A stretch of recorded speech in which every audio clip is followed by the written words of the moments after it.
వి gold trusted gold buyers తాకట్టులో ఉన్న బంగారాన్ని విడిపించి ఈ రోజు ఉన్న మార్కెట్ ధరకే కొనబడును. మరిన్ని వివరాలకు సంప్రదించండి 77107720. Welcome to RTV. నేను మీ గయాజ్ని. నెల్లూరులో రౌడిజం పెట్టరేగిపోతున్నారు. దీని మీద మాట్లాడేందుకు మాజీ మంత్రివర్యులు కాకాని గోవర్ధన్ ప్రస్తుతం మనతో ఉన్నారు. మాట్లాడదు సార్. నమస్తే సార్. ఇటీవల కాలంలో చూస్తున్నారు, గత 6 నెలల నుంచి పరిశీలిస్తే నెల్లూరు జిల్లాలో సుమారు 20 హత్యలు జరిగాయి, 17 హత్యాయత్నాలు జరిగాయి, అత్యాచారాలు జరిగాయి. మీరు ఎలా చూస్తారు? ఈ కూటమి ప్రభుత్వంలో వాళ్ళు మాత్రం చాలా చంద్రబాబు నాయుడు పరిపాలన చాలా బాగుందని వాళ్ళు చెప్తున్నారు. ఇక్కడ నెల్లూరు పరిస్థితి చూస్తే రౌడీజం పెట్టరేగిపోతుంది, హత్యలు జరుగుతాయి. ఎలా చూస్తారు? అంటే కూటమి ప్రభుత్వం ఇది మంచి ప్రభుత్వం అని చెప్పి కూటమి ప్రభుత్వంలో పెద్దలు చెప్తున్నారు. మీడియా ఈరోజు సాక్ష్యం. ఎన్నడూ జరగనటువంటి మర్డర్లు, నిద్ర లేచి పేపర్ చూడాలంటేనే భయం, టీవీ చూడాలంటేనే భయం వేసేటువంటి పరిస్థితి ఏర్పడింది.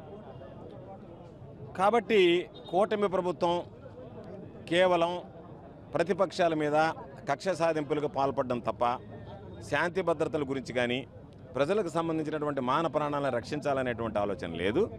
వాళ్ళ ఆలోచన విధానాన్ని పోలీసు యంత్రాంగం అమలు చేస్తుంది. కాబట్టి పోలీసు యంత్రాంగం ఇటువంటి సంఘ విద్రోహ శక్తుల్ని, రౌడీలని ఏరివేయడంలో వెనక్కి తగ్గి, వాళ్ళకి కొంతమంది స్థానికంగా ఉండేటువంటి వాళ్ళు కూటమి ప్రభుత్వంలో పెద్దలు, ప్రజాప్రతినిధులు అండదండలు ఉన్నాయి. కాబట్టి పోలీసులు వాళ్ళ జోలికి దగ్గర కూడా వెళ్ళలేనటువంటి పరిస్థితి ఏర్పడింది. కాబట్టి వాళ్ళు ఇష్టారాజ్యంగా వ్యవహరించి ఎవరిని కావాలంటే వాడిని చంపడం, జైలుకు పోవడం, మరలా రెండో రోజు రావడం అనేటువంటి నిత్యకృత్యమైపోయాయి. చనిపోయి ఎవరైనా చంపేసినటువంటి శిక్ష పడ్డటువంటి వాళ్ళు పెరోల మీద వచ్చి మరలా అఘాత్యాలకు పాల్పడేటువంటి పరిస్థితి ఏర్పడింది. శాంతియుతంగా ఉండేటువంటి నెల్లూరు జిల్లా చరిత్రలో ఎన్నడూ జరగనటువంటి కార్యక్రమాలు జరగడానికి ప్రధానంగా కూటమి ప్రభుత్వం ఆధీనంలో ఉన్నటువంటి పోలీసు వ్యవస్థ నిర్వీర్యమైపోయింది. కాబట్టి ఇటువంటివి జరుగుతున్నాయనేటువంటిది ప్రజలందరూ చర్చించుకునేటువంటి పరిస్థితి. ఇంకోటి అంటే వైఎస్ఆర్సీపీ కావచ్చు, తెలుగుదేశం పార్టీలో కావచ్చు, అంటే రౌడీలను పోషించే పొలిటికల్ లీడర్స్ అనే ఒక విమర్శ అయితే ప్రజల నుంచి అయితే వినిపిస్తుంది. దాని ఏమంటారు? వైఎస్ఆర్ కాంగ్రెస్ పార్టీ అధికారంలో ఉన్నప్పుడు ఇటువంటి పరిస్థితి లేదే.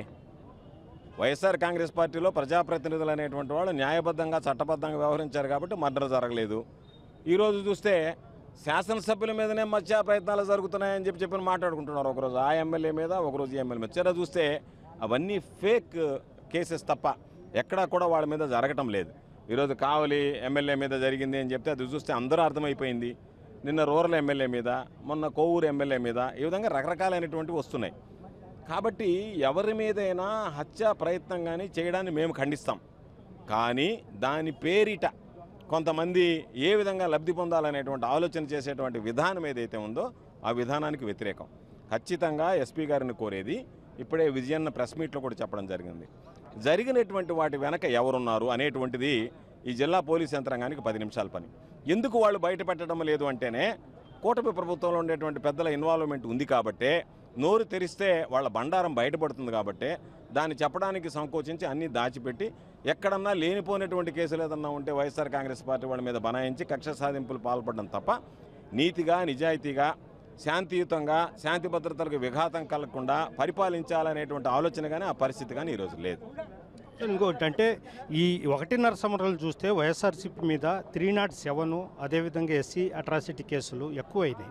దీని మీద మీరు డీజీపీ లెవెల్లో ఏమైనా ఇచ్చేసారా? అంటే లేస్తే మీ వైఎస్ఆర్సీపీ శ్రేణుల మీద ఈ 3 ఆయుధాలు, ఎస్సీ అట్రాసిటీ కేసు, 307 ఇంకా వేరే కేసు పెడుతున్నారు. దీని మీద ఏమైనా చర్చ అయితే చేస్తారా జనాల్లో? ఏం అవసరంలే. పోలీసులే మమ్మల్ని మా మీద హత్యా ప్రయత్నం కేసులు, ఎస్సీ ఎస్టీ కేసులు పెట్టినప్పుడు కస్టడీకి తీసుకుంటున్నటువంటి సమయాల్లో అయ్యా డీజీపీ గారి ఆదేశాల మేరకు పెట్టాం తప్ప మా పాత్ర ఏమీ లేదని చెప్తున్నారు అనంటే ఇది కూటమి ప్రభుత్వం పెద్దల యొక్క డైరెక్షన్లో డీజీపీ యాక్షను, కింద ఉండేటువంటి వాళ్ళు ఓవర్ యాక్షను, దానివల్ల వచ్చినటువంటి పరిస్థితి ఇది.